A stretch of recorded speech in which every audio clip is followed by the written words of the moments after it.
Bonjour à tous, j'espère que vous allez bien. Aujourd'hui, je vous propose de parler patate douce. Alors la patate douce, on en a parlé pas mal sur la chaîne cette année. On a parlé de bouturage au printemps, on a parlé de plantation à la mi-mai, on a parlé de culture à la verticale pour gagner un peu de place, on a aussi parlé de consommation des feuilles, c'est avec les feuilles de patate douce. Si vous n'avez jamais goûté, je vous recommande vraiment, c'est excellent. Je vous ai fait des vidéos pour tout ça, donc je vous mettrai le lien dans la description. Et donc aujourd'hui, on est fin octobre et l'heure est venue de récolter toutes nos patates douces de l'année. Alors je m'étais fixé un objectif de récolte un petit peu important en début de saison. On va voir s'il est atteint. Je ne sais pas encore, j'ai pas encore commencé la récolte. On verra ça en fin de vidéo. Et dans cette vidéo, on parlera aussi de bouturage hivernal, parce que quand on a fait pas mal de variétés, cette année j'ai dû faire peut-être une petite dizaine de variétés, soit la saison suivante on recommence à partir de patates, on refait le bouturage, enfin tout le processus que vous connaissez. Si vous ne le connaissez pas, je vous remettrai le lien dans la description. Donc soit on refait tout le processus depuis le départ, soit on essaie de conserver des plants pendant l'hiver à l'intérieur. Et comme ça, on sera prêt au printemps avec nos petits plants qui vont passer l'hiver à l'intérieur. On sera prêt à repartir en culture dès le mois de mai sans refaire toute la phase de bouturage qui est un peu fastidieuse. Dans cette vidéo, on parlera aussi de différentes choses. Quand est-ce qu'il faut récolter? Quel est le signal pour récolter la patate douce? On parlera aussi de... je sais qu'il y a des personnes qui ont cultivé la patate douce qui ont eu beaucoup de feuillage et pas de patate douce. Donc on verra quelles peuvent être les raisons.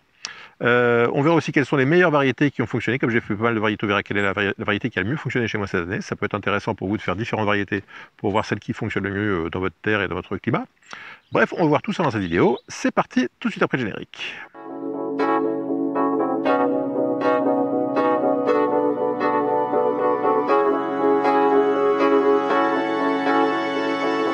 Alors pour commencer cette vidéo, on va répondre à une question que je reçois souvent.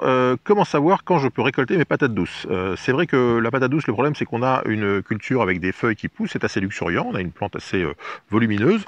Et puis donc on voit que c'est bien vert, que tout va bien, mais on ne sait pas trop ce qui se passe en dessous. Alors la première chose pour savoir quand il faut récolter ces patates douces, c'est de bien regarder la variété. Il y a des variétés précoces, il y a des variétés tardives.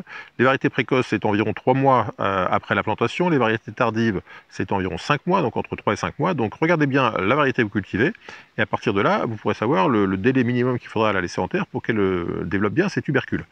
Après, la solution la plus simple, si vous n'avez pas besoin de la place, de libérer de la place pour planter autre chose sur la planche où vous cultivez les patates douces, le plus simple c'est d'attendre les premiers gels. Donc moi chez moi en général ils arrivent vers la fin octobre, ça va pas tarder. Donc si vous pouvez laisser les plants en terre, vous les laissez le plus longtemps possible et puis vous regardez la météo. Et moi pourquoi j'ai décidé de récolter cette semaine? Parce qu'on est le 23 octobre, que j'ai regardé la météo à Bordeaux cette semaine, regardez je vous la mets là, et vous voyez qu'on a de la pluie, on a des températures en dessous de 15 degrés, donc pas de chaleur, pas de lumière, et puis des gels qui vont pas tarder derrière. Donc plutôt que de laisser les plants s'abîmer, les laisser éventuellement à des rongeurs ou des parasites, des choses comme ça, dans la mesure où il n'y a plus de croissance à espérer avec la température et la lumière qu'on va avoir jusqu'au premier gel, autant les récolter, comme ça ce sera fait et on ne prendra pas trop de risques.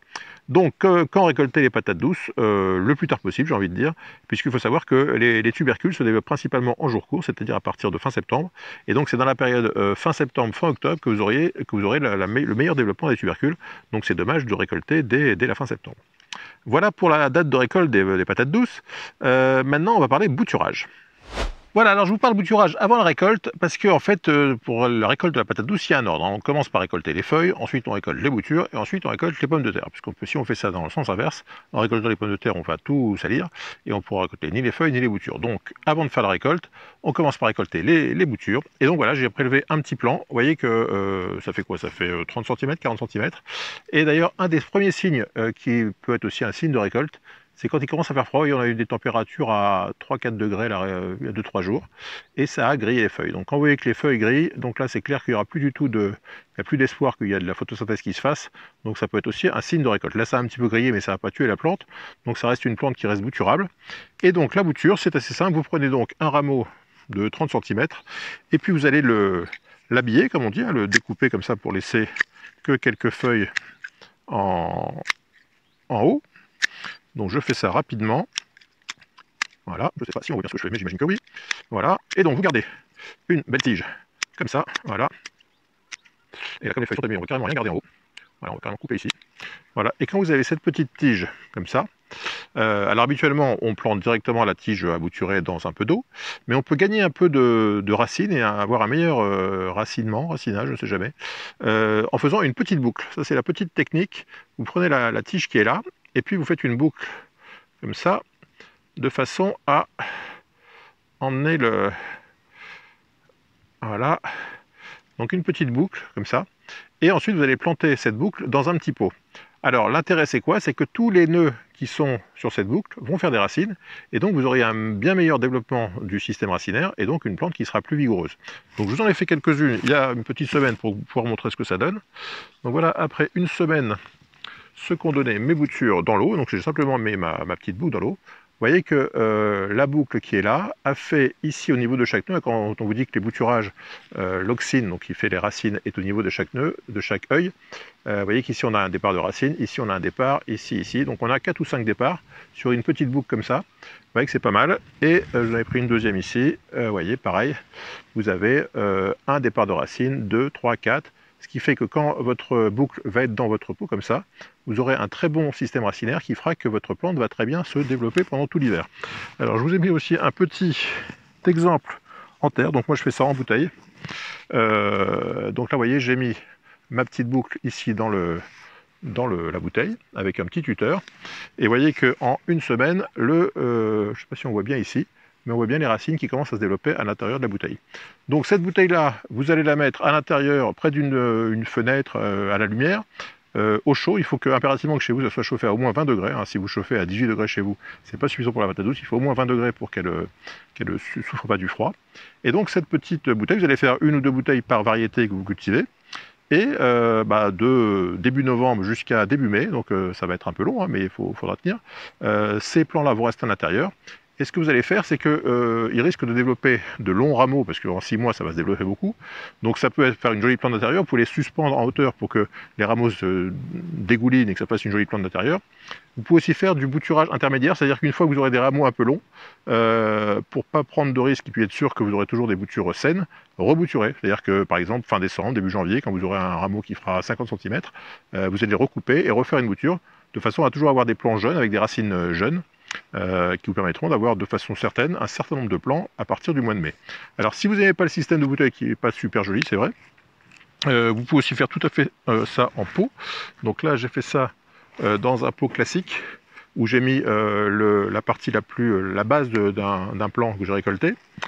Vous voyez, donc là j'ai mis aussi un petit tuteur comme ça, une branche que j'ai récupérée sur un châtaignier je crois, de façon à ce qu'avec la pousse, les feuilles aillent coloniser mon petit tuteur comme ça à 3 branches, et pour avoir une jolie plante d'intérieur pendant tout l'hiver. Donc vous voyez qu'il y a différentes options, soit en bouteille, vous êtes dans une cagette près d'une fenêtre, soit dans un petit pot, soit en pot suspendu en laissant dégouliner les plants, et surtout en veillant à, pendant toute la saison, je dis tous les 2 mois peut-être, dès que vous avez des rameaux un peu longs, rebouturer, remettre à nouveau dans l'eau, pour à chaque fois redémarrer sur des plants racinaires neufs, et avoir des plants bien sains à partir du mois de mai, donc quand il faudra les mettre en pleine terre. Alors au niveau de la culture en intérieur, rien de particulier à signaler, si ce n'est qu'il faut de la chaleur et de la lumière, comme pour toutes les plantes. La seule chose qui peut arriver à vos plantes pendant la phase hivernale, c'est l'attaque d'acariens, le fameux Tétranyque tisserand. C'est un acarien qui va s'installer sur les feuilles quand vous êtes dans une atmosphère un peu sèche et qui va se développer.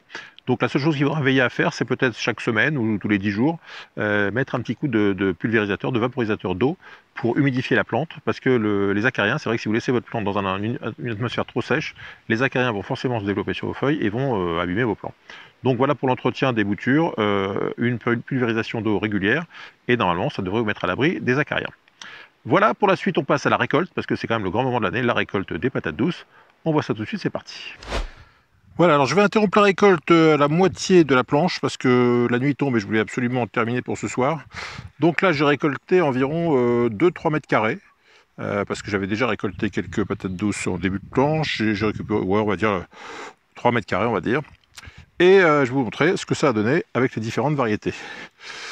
Donc voilà les survivants. Alors il y a des variétés orange, la Beauregard, la Covington, qui sont clairement les variétés les plus productives. Parce que vous voyez que sur des plants assez petits, donc une surface pas trop importante, on a quand même, là c'est un petit kilo, 1,5 kg. Là pareil, sur une surface pas trop importante, on a un 2 kg on va dire. Après il y a des variétés comme Orléans, qui sont à fort développement, avec un beau tubercule aussi. Donc ça pourrait être une variété intéressante pour ici. Après il y a les variétés roses, les Murasaki, les variétés japonaises, qui ont pas mal de développement aussi. Et par contre qui font des patates un petit peu bizarres, un peu grosses, un peu rondes. Ici, un gros développement pour un rendement assez faible. Donc celle-ci, a priori, elle n'est pas intéressante pour ici. Là, vous voyez qu'ici, on a un tout petit plant qui n'a pas beaucoup poussé. Bon, j'ai dû en laisser quelques feuilles sur la planche. Mais vous voyez que pour un petit plant comme ça, j'ai quand même pas mal de patates. Il y aura un petit kilo. Ici, c'est une autre blanche. Ça doit être à nouveau Orléans. Je crois que j'avais 2 plants d'Orléans. Et vous voyez que ça fait quand même, là, on doit avoir 2 kilos facile, avec un développement pas trop important.